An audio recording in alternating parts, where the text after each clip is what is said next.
రాష్ట్ర వ్యాప్తంగా ఎండల తీవ్రత పెరిగింది. తాజా వివరాలు మా ప్రతినిధి జ్యోతికిరణ్ ప్రత్యక్ష ప్రసారం ద్వారా అందిస్తారు. సుజాత, రాష్ట్రంలో భిన్న వాతావరణ పరిస్థితులు నెలకొన్నాయి. ఒకవైపు ఎండ, మరోవైపు వర్షాలు కురుస్తున్నాయి.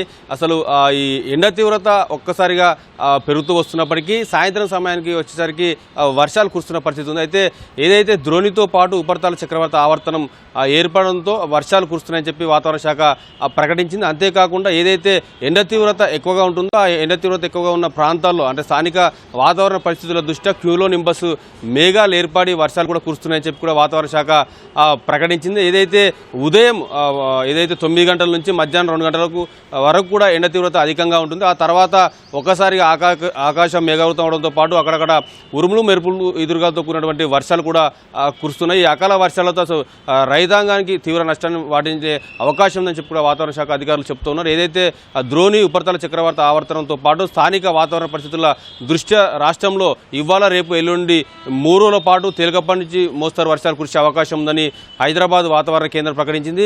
మరోవైపు అటు వర్షాలతో పాటు ఎండ తీవ్రత కూడా అధికంగా ఉంటుందని చెప్పింది. 40 డిగ్రీల మేరకు కూడా గరిష్ట ఉష్ణోగ్రతలు నమోదవుతూ వస్తున్నాయని కూడా చెప్పింది. అయితే ఏదైతే ద్రోణి ఉపరితల చక్రవాత ఆవర్తనం ప్రభావంతో రాష్ట్రంలో చూసుకున్నట్లయితే ఇవాళ రేపు ఉమ్మడి వరంగల్, ఖమ్మం, నల్గొండతో పాటు సిద్దిపేట జిల్లాల్లో ఉరుములు మెరుపులు గంటకు 30 నుంచి 40 కిలోమీటర్ల వేగంతో ఈదురుగాలు వీచే అవకాశం ఉందని తెలిపింది.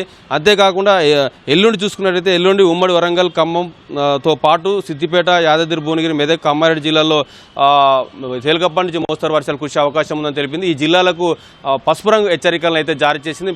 ప్రధానంగా ఏదైతే ఉరుములు మెరుపులతో కూడినటువంటి వర్షాలు కురిసే సమయంలో పిడుగుపాట్లు ఎక్కువగా పడతాయి కాబట్టి పిడుగుపాట్లు పడే సమయంలో ప్రజలు అప్రమత్తంగా ఉండడానికి కూడా వాతావరణ శాఖ హెచ్చరిస్తుంది. ఎందుకంటే పిడుగుపాట్ల వల్ల అనేక మంది మృత్యువాత పడే అవకాశం ఉంది కాబట్టి ఆరు బయట ఉండకూడదని కూడా చెప్పింది. అయితే వ్యవసాయ భవనాల దగ్గర ఉండే రైతాంగం కూడా చెట్ల ఉరుములు మెరుపులతో వర్షం కురిసే సమయంలో చెట్ల వద్దకు వెళ్ళవద్దని, ఒకవేళ తలదాచుకునే పరిస్థితి వస్తే అదే పొలంలోనే పడుకొని ఉండాలని చెప్పి కూడా వాతావరణ శాఖ సూచిస్తుంది. అంతేకాకుండా వడగండ్ల వర్షాలు కూడా కురిసే అవకాశం ఉంది కాబట్టి ఏదైతే మామిడి రైతులతో పాటు వరి పంట కూడా తీవ్ర దెబ్బతినే అవకాశం ఉంది కాబట్టి ప్రజలు అప్రమత్తంగా ఉండాలని, తగు జాగ్రత్తలు కూడా తీసుకోవాలని చెప్పి కూడా వాతావరణ శాఖ హెచ్చరిస్తుంది. అయితే ఇటు ఒకవైపు అకాల వర్షాలు, మరోవైపు ఎండ తీవ్రత ప్రజలను ఉక్కిరిబిక్కిరి చేస్తుందని చెప్పుకోవచ్చు.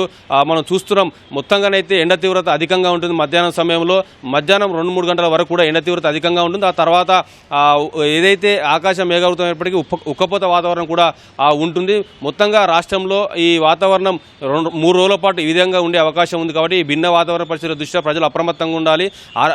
అనారోగ్య సమస్యలు కూడా తలెత్తే అవకాశం ఉంది కాబట్టి ప్రజలు అప్రమత్తంగా ఉండాలి. అయితే అటు వైద్యులతో పాటు వాతావరణ శాఖ అధికారులు హెచ్చరిస్తున్నారు. ఈ రోజు, రేపు, ఎల్లుండి తర్వాత రాష్ట్రంలో గరిష్ట ఉష్ణోగ్రతలు సాధారణ కంటే 2 నుంచి 3 డిగ్రీలు అధికంగా నమోదయ్యే అవకాశం ఉంది చెప్తున్నారు. మరోవైపు ఉక్కపోతతో పాటు వడగాడుపుల తీవ్రత కూడా పెరిగే అవకాశం ఉంది కాబట్టి ప్రజలు అప్రమత్తంగా ఉండాలని అయితే వాతావరణ శాఖ సూచిస్తుంది. ఒకవేళ బయటికి వెళ్లాల్సిన పరిస్థితి కనుక వస్తే గొడుగులు చేత పెట్టుకుని వెళ్ళడంతో పాటు ఏదైతే ఎండ తీవ్రత లేని సమయంలో వెళ్ళాలి. ముఖ్యంగా అటు వృద్ధులు, చిన్నపిల్లలపైన ఎండ తీవ్రత అధికంగా ఉంటుంది కాబట్టి దీని నుంచి సంరక్షించుకునేందుకు ఎప్పటికప్పుడు ఏదైతే మజ్జిగతో పాటు నిమ్మరసాన్ని సేవించాలని చెప్పి కూడా చెప్తా ఉన్నారు.